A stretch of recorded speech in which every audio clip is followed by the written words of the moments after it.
welcome to Deck Tech with Force 4 cards. Today we got an EDH deck for you with the feature general being Teysa, Orzhov Scion.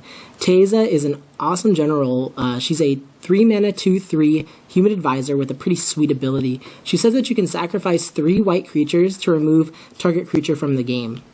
Now this ability is just plain absurd.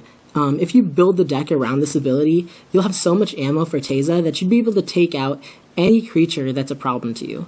Her secondary ability says that whenever another black creature you control is put into a graveyard from play, then you can put a 1/1 white spirit token onto the battlefield, which is okay. In my version of the deck, I don't really use that ability that much because I don't have that many black creatures, but for the ones that I do have, it becomes alright being able to put another 1/1 white creature into play if my black creature dies. But with that being said, let's go over how I built the deck. In EDH, I find that the common trend is that people, pick a general that they like, and then they look for some pretty sweet spells that they find broken, and they stuff it into the deck without even worrying about their curve or looking at mana costs at all. So most of the decks that I've looked through have a bunch of high casting cost cards, like 6, 7, 8, anywhere from 5 to 8 mana per spell, which is pretty expensive. And with this deck, what I want to do, I want to try something a little different. I wanted to lower the casting cost of all my cards significantly. So I have a bunch of 2 and 3 drops in this deck.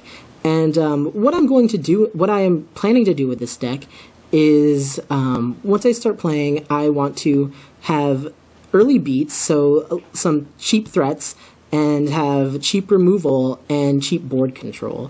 It's just a bunch of 1-for-1s and some token generators to fill up my board, and then cast Teysa to clear my enemy's boards and swing in for the final points of damage. So it's kind of like an aggro deck with some control aspects in the later game. But anyway, with that being said, let's go over the deck list.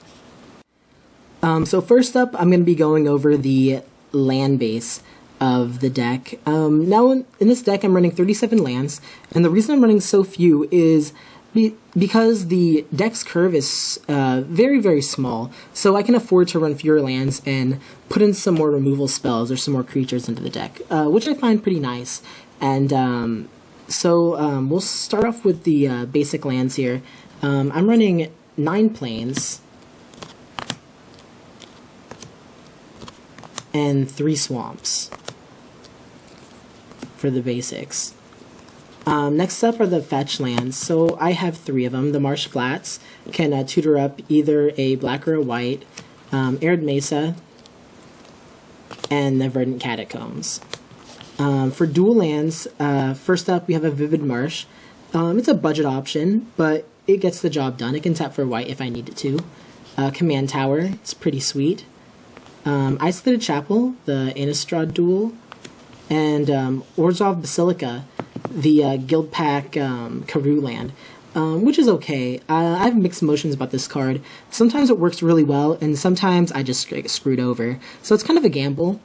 If you know you're going against people that have like Wastelands and Strip Mines and a bunch of land destruction, then I'd avoid even playing it. But in some games, Orzhov Basilica allows you to keep some questionable hands, maybe like 2 landers and stuff, and survive and pull through. But there's that. And finally, Godless Shrine, which can be fetched out with the fetch lands. For our land destruction package, we have a Tectonic Edge, a Strip Mine, and a Dust Bowl, which I really like Dust Bowl in this deck. Since I don't really have that many high casting cost spells, I can afford to sacrifice some of my lands to destroy non-basic lands that I find kind of threatening. Some utility lands, we have Barren Moor, which is awesome to cycle. Urborg, Tomb of Yawgmoth, turns all lands into swamps in addition to their other land types, which is really good. I'm not running very many swamps in the deck, so Urborg of Tomb of Yawgmoth can really help, especially if I have a creature with like a shade ability or something out, like an Nantuko Shade or something, so I can just pump all I want with all the lands I have. Volt of the Archangel, new card from Dark Ascension. I find this card to be really, really good, especially in this deck. Since I'm making a bunch of tokens, it really, if this is in play, it really forces your opponent to sacrifice a lot of their creatures if they don't want to take damage, and can make just the small 1/1 tokens into really threatening creatures. So I'd really recommend playing Volt the Archangel if you plan to build a like tokens deck with Teysa. Flagstones of Trokair. If someone's running like land destruction and just wipes the field, this is in play. I get a Plains back. Reliquary Tower. Mikokoro, Center of the Sea. Temple of the False God, taps for 2 mana. Windbrisk Heights. This is really good. Since I have a bunch of creatures on the board usually, it doesn't really take that much to really activate its hideaway cost. Mishra's Factory, it's a man land, it's pretty sweet. Miren the Moaning Well, it's just like a sack outlet. It's always nice to have one, especially if someone's gonna, try to Rite of Replication one of your creatures, or, tuck one of your creatures or something. You can just sack it to Miren the Moaning Well, and you gain life instead. Now we have some graveyard recursion.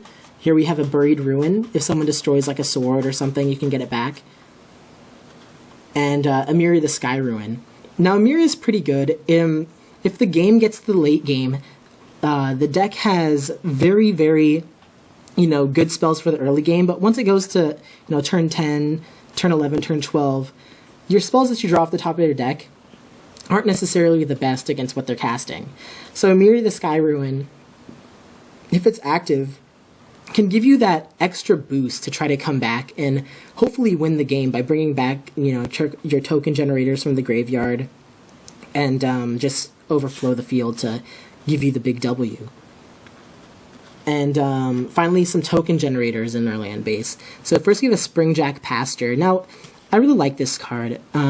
At first you look at it, and it's 4 mana to activate it to make a 0/1 goat. But the thing is, in this deck, they're white goats. And these white goats are synergistic with Teysa, because you can sacrifice them in order to exile another creature that's in play. And finally, Kjeldoran Outpost, which is pretty sweet, because just for 2 mana and tapping it, you can get a 1/1 soldier. So in this next section of the deck tech, I'm going to be going over tutors, removal, and some token generators I have in the deck. So first up, Vampiric Tutor. It's pretty good. You pay 2 life, you search your library for a card, and put it on the top of your library. So it's pretty awesome. Next, Enlightened Tutor, you can find an enchantment or an artifact, put that on the top of your deck. It's also an instant, so that's pretty sweet too. Now our token generators. Now these are really the backbone of the deck. You need one of these out to really bring out early threats and make yourself a big presence on the board. So first up we have Mobilization. Now Mobilization is awesome. You can make 1/1 soldiers, and also it says that all your soldiers gain vigilance. So Mobilization is pretty sweet. Next up, Sacred Mesa. This card has won me a lot of games. It's pretty affordable too. It's just 2 mana to make a Pegasus. And the only downside is, at your upkeep, you have to sacrifice a Pegasus, or you have to sacrifice Sacred Mesa, which is easy to get around. I find you always have, in this deck, I always have mana to make extra Pegasi to sacrifice to its upkeep cost. But Sacred Mesa is just all around a really good card. Lingering Souls. I really love this card, so I just wanted to throw it into the deck. It's turning out to be pretty good. The flashback cost is pretty awesome too. So, Lingering Souls. Spectral Procession. Sorin, Lord of Innistrad. Now, Sorin's pretty awesome. Like, what I usually do when I cast him is, and if he resolves, of course, I immediately do the Emblem ability, because I'm making a bunch of tokens, and them having that extra +1/+0 really goes a long way in the duration of the game. I usually don't kill him off. I usually don't use his -6 ability or anything like that, but I continue making tokens with him, and I want to keep him on the board as long as possible. So I usually just don't, make an emblem, make a token, then make an emblem. I usually want to keep him around longer than that and continue getting value out of him. Next up, Elspeth Knight Errant. One of my favorite planeswalkers. It's pretty awesome. You can make white soldiers with it, and you can also give something +3/+3 in flying if you wish. Elspeth Tyrell. In this deck, Elspeth Tyrell is an absolute house. Being able to make 3 tokens right off the bat is pretty crazy. Knight Captain of Eos. He's pretty good. He comes into play, you put 2 1/1 white soldiers into play. You're making soldiers all the time, and his secondary ability says that you can pay a white and sacrifice a soldier to prevent all combat damage that would be dealt this turn. That's pretty good. So you just have like a holy day on a stick with Knight Captain of Eos. The only thing is he has 2 toughness, which is, he's pretty easy to kill, but he has a really strong ability, so. Sengir Autocrat. This one's okay. I really like the card, though, so I put it in there. You make 0/1 black surf creature tokens. They're black, so if they die and Teysa's out, you can get 1/1 spirits with them. But he's alright. He's 4 mana for 4 guys, so he's pretty cool. Cloudgoat Ranger. I really like this card. He comes into play, you make 3 1/1 Kithkin soldiers. Now I'm going to go over like some of the removal I have in the deck. First, with mass removal. This is also a token generator card, though, too. So Martial Coup, if you pay 7 mana, you can put 5 white soldiers into play and destroy all other creatures, which is pretty cool. Retribution of the Meek. You're running a bunch of weak creatures, not many of them have over 4 power. So by casting this card, you're pretty much wiping everyone else's board and keeping your army of tokens. Liliana the Veil. You can make someone sacrifice a creature, and you can also make people sacrifice cards, or discard cards. So I find it not that bad for me to discard a land, whereas my opponent discarding a land could be some bad news and hold them off for a couple turns. Oblation. I have mixed feelings about this card. It's really good, being able to target any non-land permanent and having it tucked into the deck. But them having to draw 2 cards afterwards can be kind of, harmful. I don't know, it's still a pretty good card. I haven't cut it just yet, but I think it's okay. Oblivion Ring. Orzhov of Silence. This one's pretty cool. I put it in all of my white decks. Having that ability where their spells cost 2 more is pretty sweet, and really holds people off sometimes. So, some more spot removal. We have Doomblade and Go for the Throat. Return to Dust is pretty awesome. Being a 2-for-1 is pretty good. Ashes to Ashes. Swords to Plowshares. Path to Exile. And Condemn. And finally, Profane Command. Profane Command's pretty good in the deck. It can, take people's life away from them. It can recur something from your graveyard. And, it's just all around pretty good removal. That rounds up the removal and token generators. So in this section of the deck, I'm going to be going over some of the sub-themes I have and the creatures that I'm running in the deck. So first of all, as a sub-theme in the deck to tokens, I'm running Graveyard Recursion. Now, Graveyard Recursion I find to be pretty strong and pretty useful. The first one here that we see is Unburial Rites. It's a pretty good card from Innistrad, and it has Flashback. And it says that you can return target creature from your graveyard to the battlefield. Now, I'm not running that many high casting cost creatures or creatures that are ridiculously strong, but being able to bring back some token generators like a Cloudgoat Ranger is really valuable. Next up is Grim Harvest, same thing. Being able to return a creature to your hand is pretty good. Debtor's Knell. It's pretty awesome. If you untap with Debtor's Knell in play, it's pretty sweet. Martial's Anthem, being able to bring back some creatures from your graveyard if you kick it. I really like this card. It's one of my favorite recursion spells that I have in the deck. I've brought back 3 creatures at the same time with this card, and just pretty much ended the game that way. So, yeah, Martial's Anthem is really good. Nezumi Graverobber. One of the weaker spells I have as far as recursion goes, but being able to just take a creature from anywhere and putting it into play if he flips is really powerful. And finally, Sun Titan for my Graveyard Recursion. A lot of my spells are really cheap, a lot of my creatures, so I'm able to bring almost anything that I have in the yard back with the Sun Titan. Now I'm going to go over my one aura that I have, the Angelic Destiny. I really like Angelic Destiny, and it really pumps up a lot of my tokens. Turns them into 5/5s, you know, so Angelic Destiny is pretty sweet.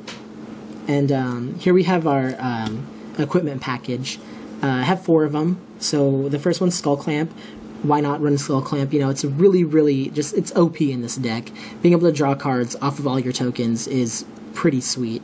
So we have Skull Clamp, Lightning Greaves, Sword of Feast and Famine, and my favorite equipment in the deck is Sword of Body and Mind.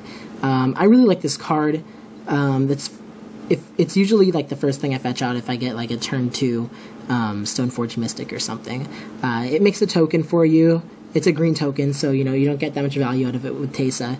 But being able to mill their graveyard is pretty good, especially since you have a few recursion spells that you can, you know, take their creatures that you have that they have in their graveyard. So that's pretty good. Now here's some mana ramp. First we'll have Knight of the White Orchid. It's okay, especially if you're on the draw. But you know, he's a 2/2 first striker that finds you a Plains card. So he's pretty good. He gets some value. Weathered Wayfarer. He helps you out if you're in a bind. Usually you're behind on lands, so he usually, you know, finds that Urborg or finds that Temple of the False God for you if you want some of the non-basics that we have in the deck. Solemn Simulacrum. Land Tax is really powerful. Armillary Sphere, finding some of those basics. Orzhov Signet. Soul Ring. Coalition Relic. Expedition Map, again to find those non-basics. Like I said, I'm not running very many high casting cost creatures, but I'm running creatures that do things early game and really help you with the aggression for the early game and can come back for the late game to really provide some big beats. The first one that we have, and a pretty fun example of what I just said, is Eternal Dragon. Now, he's pretty sweet. You can plane cycle him for 2, which is pretty good because he's basically like having a land in your opening hand. And since we're running very few lands, he can become pretty useful. And also in the later game, you can return him to your hand and cast him for a 5/5 flyer, which is pretty nice. Next, same kind of thing, a Swamp Cycler, Twisted Abomination. Not as good, but still you can recur him if you want to with any of the Graveyard Recursion engines that I have. But he's okay. He's a regenerator, which is awesome. Field Marshal to pump up the tokens that we have in play. Ranger of Eos to fetch up some of those 1-drops that you want.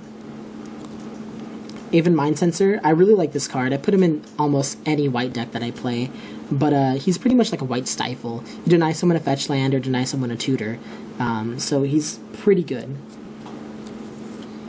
Soul Warden to gain some life off of the tokens that you make is pretty nice. Fiend Hunter to remove a blocker. Fleshbag Marauder, have everyone sacrifice a creature. He can be really strong, especially if you recur him over and over and over again. You can really wipe someone's board with him. Stonecloaker, a little graveyard disruption, and being able to bring back a token generator and then recast it is pretty nice. Mother of Runes, a pretty awesome 1-drop. Give something that you want protection from any color. Nantuko Shade. I really like this card, though I'm not running very many black sources or swamps. If you have him in play with Urborg out, he can be pretty strong. Jotun Grunt, just a big beater, a 4/4 for 2, and like he's really cheap and he provides the beats, so he's pretty good. Student of Warfare, another cheap hitter. You can level her up to become a 4/4 double striker. Stoneforge Mystic, pretty standard. Search up some of those equipments. Braid's Cabal Minion. I really like this card. If this card hits turn 3 or 4, or even 5, and you have some tokens out and some token generators, your opponent really can't do anything. They pretty much just scoop after that because Braid is just so powerful, and they have no resources to really sacrifice or that they can afford to sacrifice to Braids. So she's really strong in the early game. She loses value as the game goes on, but early game she is absolutely ridiculous. And the final creature that I have in here is Tide Hollow Sculler, just for that little bit of hand disruption. He's pretty good. You can recur him with any of the recursion engines that I have, like Sun Titan or anything like that. And you can pretty much just take away someone's heavy hitter, or take away someone's removal spell or something like that. But yeah, that rounds up the creatures. So that was our Teysa Orzhov Scion EDH tokens deck. Hope you guys really enjoyed it. It's really powerful, and I'd recommend it to anyone if you want to do something a little different than the, play a bunch of 6 mana spells or 7 mana spells. It has a bunch of sweet interactions, really synergistic with the tokens and Teysa and being able to destroy any creature that you want. It's highly recommended, and I hope you guys put it together and find how fun Teysa actually is. But anyway, I hope you guys liked the video. If you guys did, be sure to hit that like button. If you guys want more from us, be sure to tell us what you want to see, and hit the subscribe button for some more videos in the future.